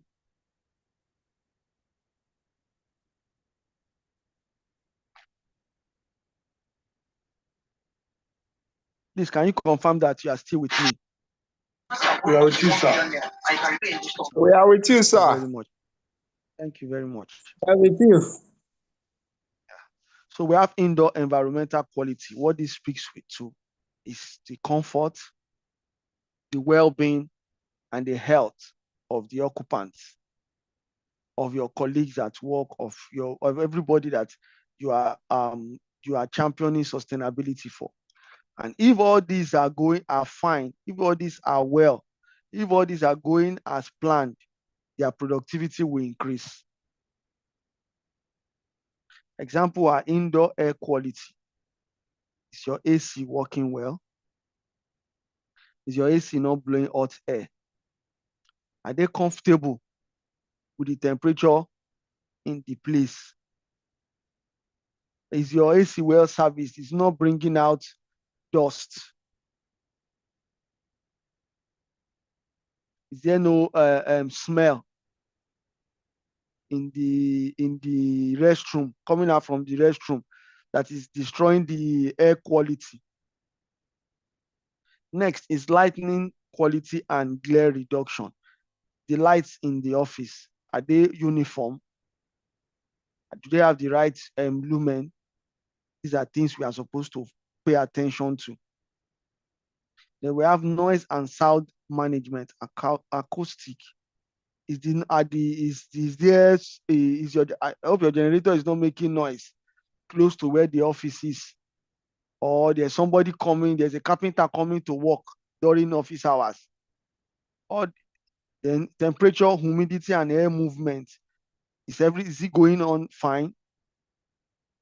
Then incorporation of natural elements into the indoor spaces to promote a connection with nature, which can have positive psychological effect. Example is creating a soft area in the office. You provide bean bags, you put plants in the office. All what this indoor environmental quality is talking about is that how do you make your occupants comfortable, which will improve their well-being and health to increase productivity? Are they happy to come to the office? There are some offices where you go in there, every section of the office has different colors. If you leave this area now, they name this area Maduguri. Maduguri is always green. Then when you go to Kano, some people name it like that, just little fancy names. You say, I'm going to Kano. When you go to Kano, The place looking yellow based on agreement. So you need it to your indoor environmental quality must be nice. People come to their office and they will be happy. They will feel relaxed to do their work. There's no what do they call it? There's no noise coming from any unusual place. Everywhere is serene. That's indoor environmental quality. That part of the things you use to improve the wellness and make your facility occupants happy. Is the soccer way not smelling? The next building, are they not doing one construction that is making noise at night? That's why some estates, any work after 7 p.m., nobody can work again because people have come back from the office. And we have quality of service. The facility manager should look for ways to align facility management with the organization's sustainable goals, both in terms of operations and maintenance and in the quality of service the facility provides its occupants and visitors. Facility mail, shipping and delivery services, copying, printing services, documents, content or document management, sustainable transportation, food service, energy service, hardscape maintenance as project works, landscape and property amenities. What this is telling us is that anything you are doing as a facility manager should be done well. Your quality as a person should be high. You should not be that for example, the printing machine now, the day ink finish, that's the day you are ordering a new ink. No, you have ink, spare ink ready. You should be proactive. You should have a plan. You should be able to think of everything that could go wrong. You should have a plan A, plan B, plan C. That for everything. Not that when something spoiled, then everybody is waiting. No, that's quality of service. Because you will need that time to do other reasonable things. Then waste management and recycling, we've spoken about this. Waste segregation. When you segregate your waste, then you know the organic waste for composting, which can be used to create a manure or fertilizers. Then it's also important for you to have electronic waste. Electronic waste are those waste of television, of electricity. Those waste that are not organic waste. For example, now your keyboard is bad, your mouse is bad, your printer is bad. You need to, or you replace a part in the TV of your meeting room. You must have a place to dispose those waste. And it's important for as you do carry out employee training. Then waste reduction strategies and recycling programs. We have reduce, reuse, recycle, and disposal. They must be disposed well. All waste must be disposed in a proper manner so that we will not go against compliance of environmental standards. Then we have hazardous waste management. There are different signs for different kinds of hazardous waste. We have toxic, we have explosive, we have radiation, we have acid, flammable, biohazard. All of them have specific ways of waste disposal. There's a parastatal in Lagos State, which their job is to dispose hazardous waste. I've forgotten their name, but they work well with factories, all these chemical companies, work well with them. So if you are in those kind of setting, you need to find out who they are and not dispose your waste into water bodies or bury them underground. No, all waste must be identified, labeled, and safely managed until the appropriate body comes to pick them up.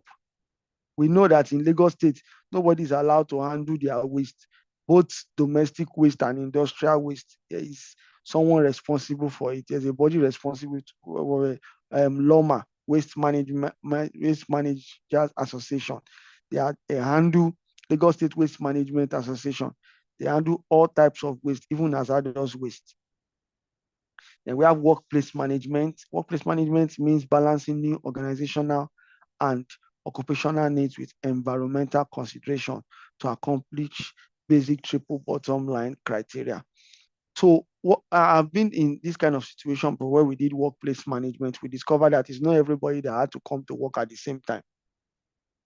And that made us go from leasing, if I can remember, 600 square meter to 450 square meter. You can see the reduction in square meter we could lease out. When it was time, we had to go and meet the building management and renegotiate our contract, because we discovered that we started doing work hybrid. Some people can come, some people will not come. We took like a 1 to 3 months data to know the number of people that come to the office. So when we got that, we were able to reduce it, and we were charged per square meter. We saved a lot of money for the organization. So space management and optimization, supporting virtual workspaces, increasing flexible use of our facility space to decrease churn or minimize its impact on workplace productivity and facility cost, promoting and supporting team workspaces that support collaboration, trust, and relationship, and design productive workspaces. So when we want to balance sustainable facility management, there are 3 processes. There are 3 stages. We have the input stage, which is the energy, water, materials, and resources. These are the things you put into the facility management. So then we have the processes, which is the workplace management, indoor environmental quality, quality of services. Then we have the output, which is the waste and the site impact. So having all these 3 processes in mind will let you know which part you are. The processes are the ones that the people feel directly. The input are the raw materials that you have to work on when you're talking about sustainability. The process are the ones that you are dealing with the human beings directly. And the output are the waste or the end product of all this. Then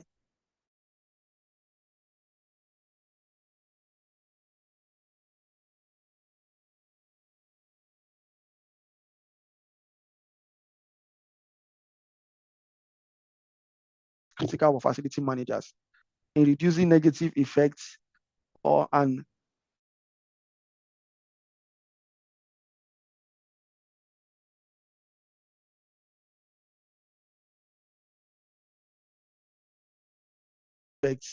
increased quality of life, which can be caused by depletion of natural resources and loss of biodiversity, which directly impacts human beings. Remember I told you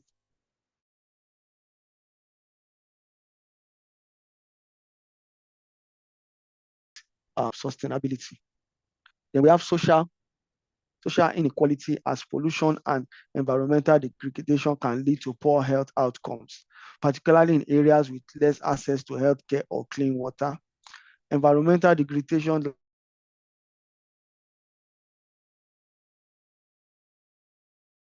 diversity loss caused by unsustainable agricultural practices, habitat destruction, and overexploitation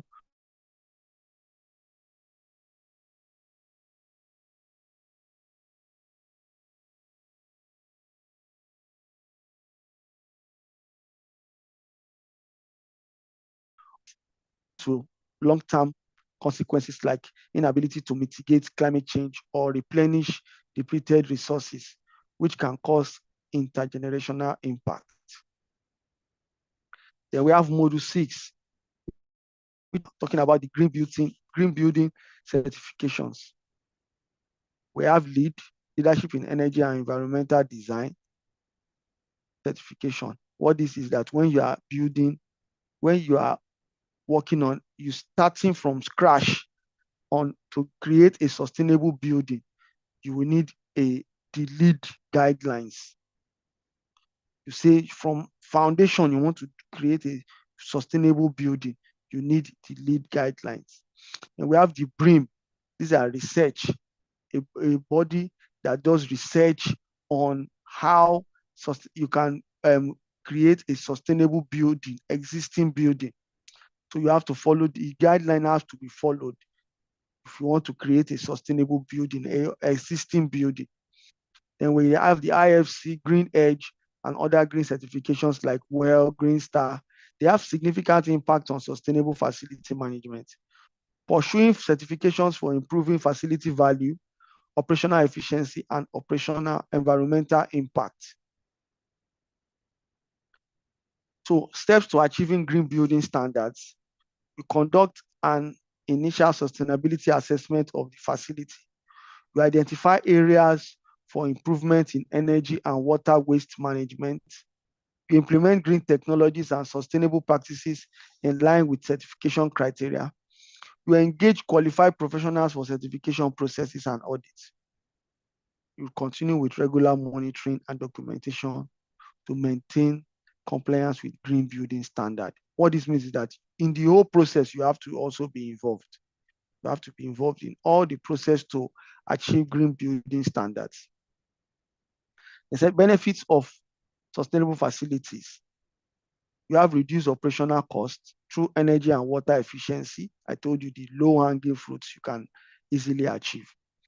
Then you enhance property value and marketability. A building will be sustainable. 5, 10, 15, 20 years, a building will still be standing. Then we have improved occupant health and productivity. We have positive environmental impact through reduced carbon footprint and strengthened brand image and corporate social responsibility. As we can see, all what happens to those organizations that take one roundabout and they are maintaining it. We have sustainable procurement and materials management life cycle cost analysis for sustainability. Sustainable procurement, like I said earlier, is making sure you purchase what you need only to avoid wastage. You evaluate the total cost of ownership, including initial purchase price, maintenance, and disposal costs to assess long-term sustainability. It's very important when you want to purchase an asset. You analyze environmental impact associated with materials throughout their life cycle from extraction to disposal. You compare sustainable alternatives to traditional materials to identify cost-saving opportunities over time. Corporate lifestyle analysis tools to quantify and reduce carbon footprint in procurement decisions. You utilize life cycle cost analysis. I hope everybody have been taught life cycle cost analysis is important to inform budget decisions and prioritize investments in sustainable materials and practices. Then we talk about the last one, technology, the last module, technological integration for sustainability. Smart building technologies for sustainability. Our Internet of Things devices is used to monitor and control energy use. When nobody is there, you can control your equipment. You can, there are sensors that are available now that can even check if people can regulate the AC while people are, depending on the number of people in the office, in the space. So it also helps for optimizing resource consumption in real time. They implement smart lighting system. Like I told you, sensors, you can put sensors in strategic locations that can be adjusted based on occupancy and natural light levels, reducing energy waste. Employing advanced building management system, BMS, to streamline operation and enhance the efficiency of HVAC, lighting, and security system. Building management system, one of it is in Shonibare Estate. On your phone, you can get a code which you can use to you need to be able to access the estate. The security does not need to come and open the barricade for you. No. So these are building management, part of building management system. You don't need to, it reduces human interaction and make sure the building keeps on running as it's supposed to run. Then we have integrating renewable energy sources such as solar panels with smart grids to maximize energy efficiency and reduce reliance on non-renewable resources. There are some buildings which at the moment is 6, 7 grid power. There's something that trips off the grid power the moment the sun goes down and the solar power is working. And there are also some buildings where Grid power only works at night. During the day, as long as sun is shining, they are on solar. It's automatic. These are Internet of Things that you can use to create a smart building. Smart building also saves water with sensor taps. Then using data and IoT for sustainable facility management. You implement IoT sensors to track real-time energy consumption, utilizing data analytics to predict maintenance needs and reduce downtime, extending the lifespan of equipment and minimizing waste. There are IoT that you can use for your generators to know when you're supposed to maintain, to carry out maintenance. It doesn't have to be up to 200 running hours or 250 running hours before you maintain your generator. The IoT with data analytics will tell you about the temperature of the oil, the viscosity of the oil, the diesel. If your generator has any issues, it will let you know whether it is overloading, whether the diesel quality that was supplied is not up to standard. These are some of the things, or it will let you know whether your battery is the lifespan of your battery, or the productivity of your battery is depleting. These are some of the things IoT can do to predict, to extend the lifespan of your equipment and minimize downtime. So monitoring indoor air quality with IoT devices to ensure a healthy environment while minimizing energy usage through efficient HVAC control. Then lastly, you said employing smart water systems that detect leaks and monitor usage patterns, contributing to water conservation efforts. Everything we have spoken about today can be done manually and can be done using the Internet of Things. Internet of Things is the direction we are going to. So everybody should try and adopt it in their facility. Then we have automated systems for energy and resource optimization, implementing automated lighting system that adjust brightness based on occupancy and natural light levels. There are some offices you go, it's only the place where that is occupied that there will be light there. Every other place will be off. If somebody comes and go to the extreme end, the middle will be dark. Those are automated systems. Utilizing smart thermostats that optimizes heating and cooling schedules based on occupancy patterns, enhancing energy efficiency in building. This works for HVAC, heating, heating and air conditioning. Then we have integrating automated irrigation systems that utilize weather data to optimize water use, ensuring plants receive the right amount of moisture without waste. That's for farming. Then we have employing advanced building management systems that control various building functions such as HVAC, lighting, and security to enhance overall resource efficiency. So that's to show you that automation can be done for any of our facility, in any of our equipment, for us to push or support sustainability. In summary, sustainable practices in facility management reduce operational costs and improve efficiency. Enhancing indoor air quality and using sustainable systems contribute to better health and well-being for occupants. Complying with sustainability regulations boosts reputation and attracts certification like LEED and BREEAM. Sustainable procurement and materials management ensure long-term cost effectiveness and environmental impact. Clear sustainability reporting fosters transparency and strengthens relationship with stakeholders. This is the most important one. The fifth one is the most important one.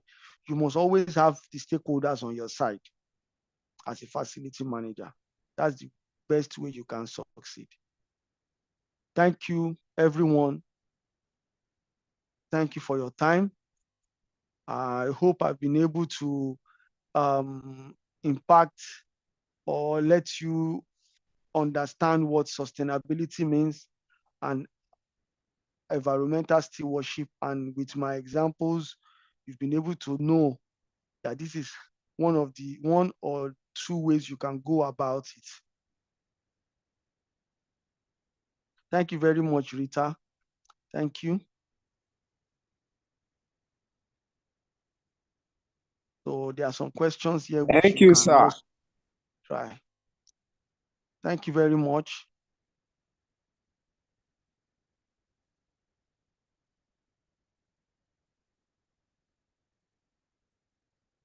Thank you very much. Thank you for your time. Thank you, sir. Nice to have you.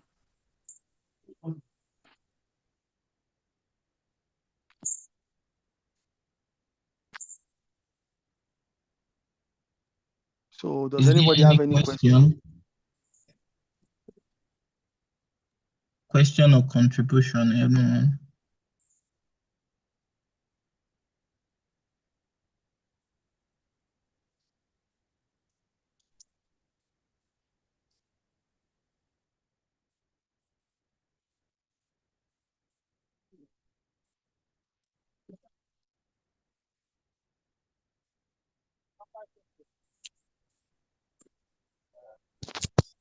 Good evening, sir. Very good. Hello, can you hear me, please? Hello? My name is Idris Akwara. Hello, can you hear me, please? I want to ask a question.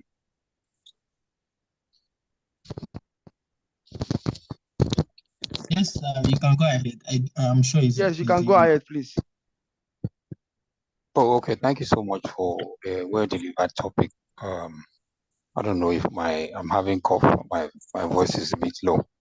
So, yes, I like the part you spoke massively on. Hello, can you hear me?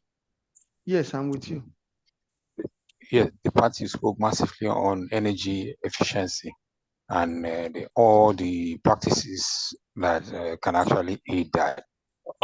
In you and I know that in this economy, so many of the multinationals are running a 24-hour economy where people do shifts. They work from morning 8 to 4 o'clock or 5 sometimes, and then the night shift take over um, from 8 o'clock to the next morning, and it continues like that even in weekends and public holidays, elections, 365 days of a year. So how do we hello, can you hear me? Yes, I'm with you. Okay, because I'm I'm hearing with some you. sound in the background. So mine is, how do we okay, even if we cannot completely say we want to do a very serious cut, let's say 50% cut in energy efficiency, what do you propose in a situation like this? And the caveat is the number of persons that work, the number of persons that work at night, like do the next shift, they are not as much as the persons that work in the morning, because basically admin does not really work in the night. But though there are persons in the office too, doing jobs. So what do you think what kind of model should be used in a situation like this? Yes, thank you very much. I actually experienced what you said. I work in a facility that is 24 hours facility, which I also am involved. I don't go home. So I know what exactly you are talking about.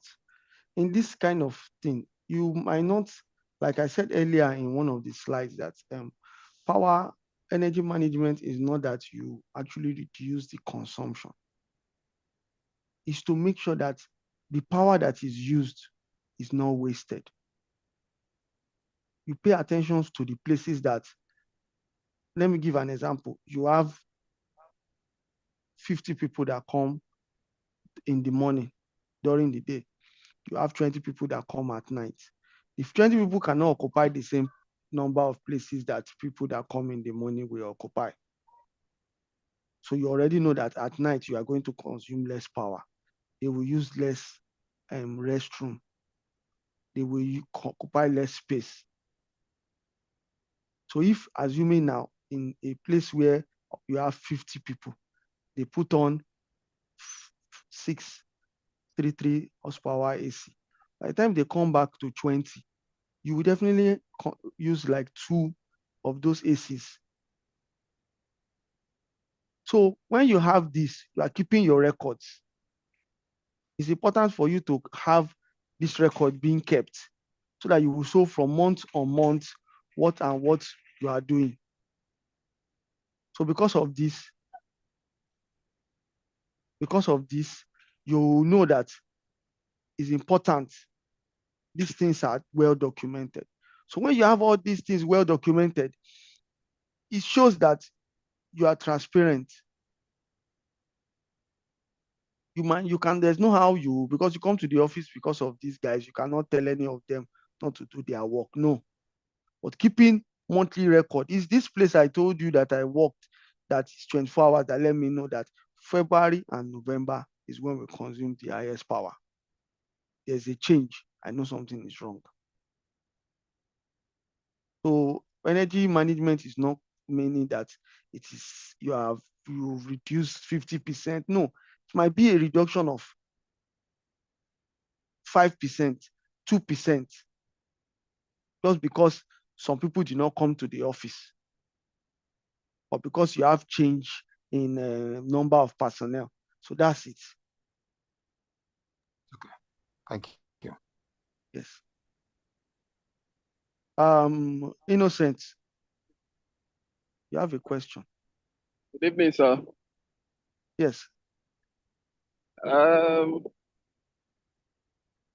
First of all, I want to thank you for this expository class. At least mine is not a Christian, but so thank you so much for exposing a lot that I need to know as regards sustainability in facility management, which cuts across waste management, energy management, and what have you. At least from this class, I've been able to tap a lot on how I can be able to create that efficiency in the near future in my facility management practice. Thank you. Okay. Thank you very much, Fred.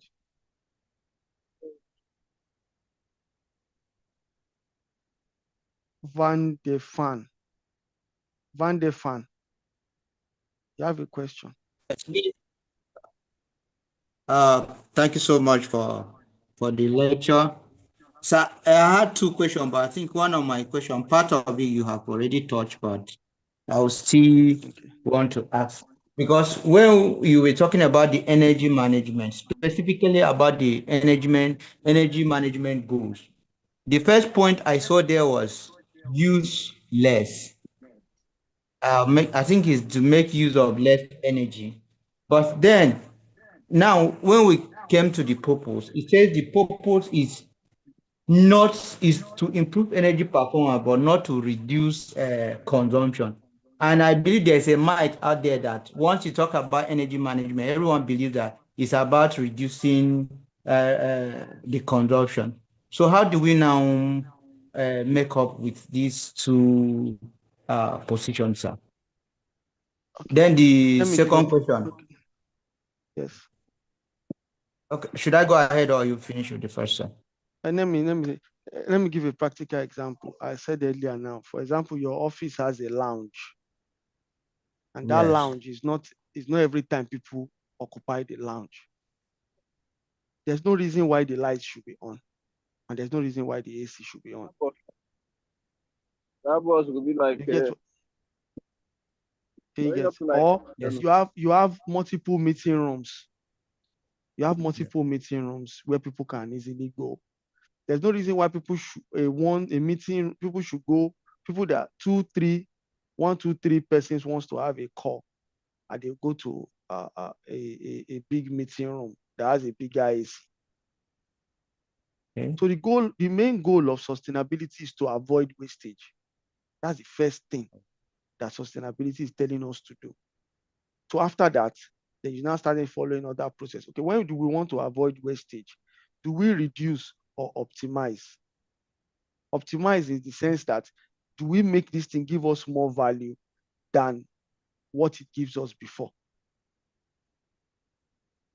If you take over a facility that had a very sound facility manager that, let me say, he has put sensor in all the restroom.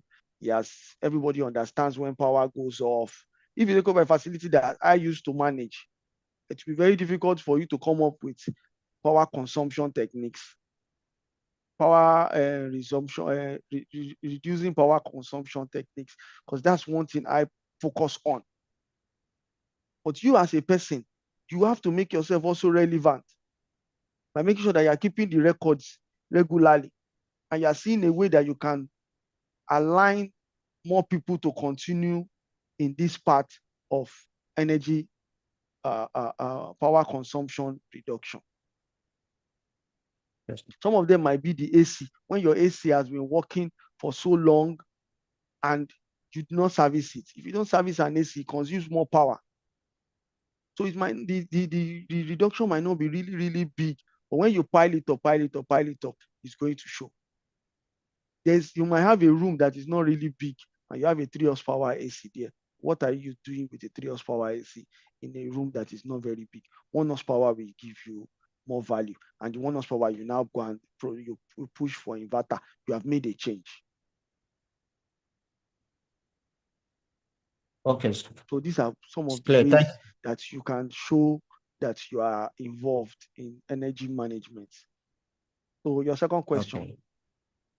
Yes, the second one is you spoke about this the usage of chemicals that are approved by World Health Organization. So I want to ask if there are maybe probably 1 or 2 that you can recommend for as a person. I don't really have much. Maybe after the class you can reach out to me. I will get you some names, because there are some chemicals that have been banned that causes respiratory issues. There are some chemicals that have been banned that cause respiratory issues. Okay, sir. Yeah. Okay. Thank you, sir. Thank you so much. Thank you very much. Yes. So do we have any other question?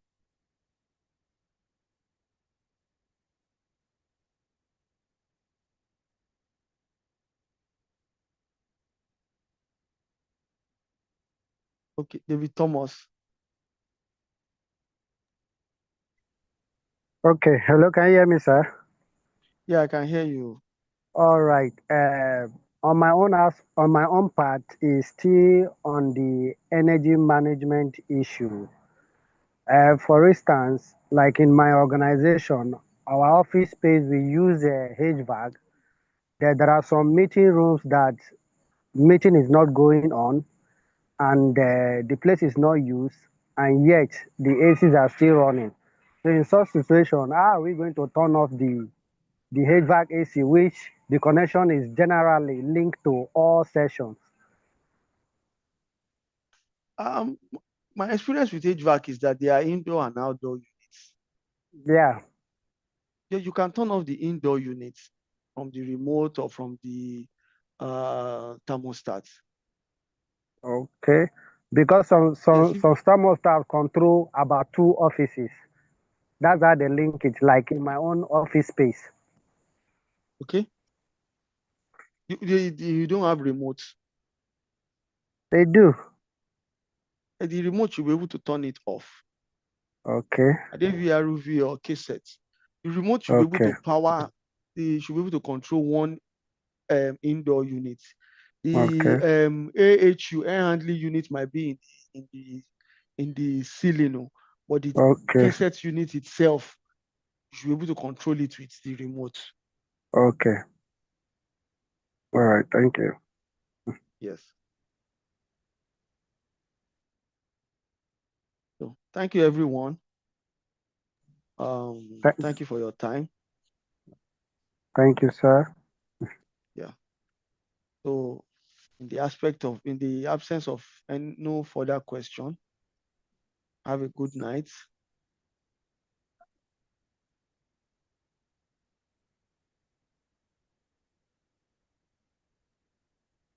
Thank you very much, sir. And thank you all for joining today's section. See you on Wednesday. Have a lovely evening.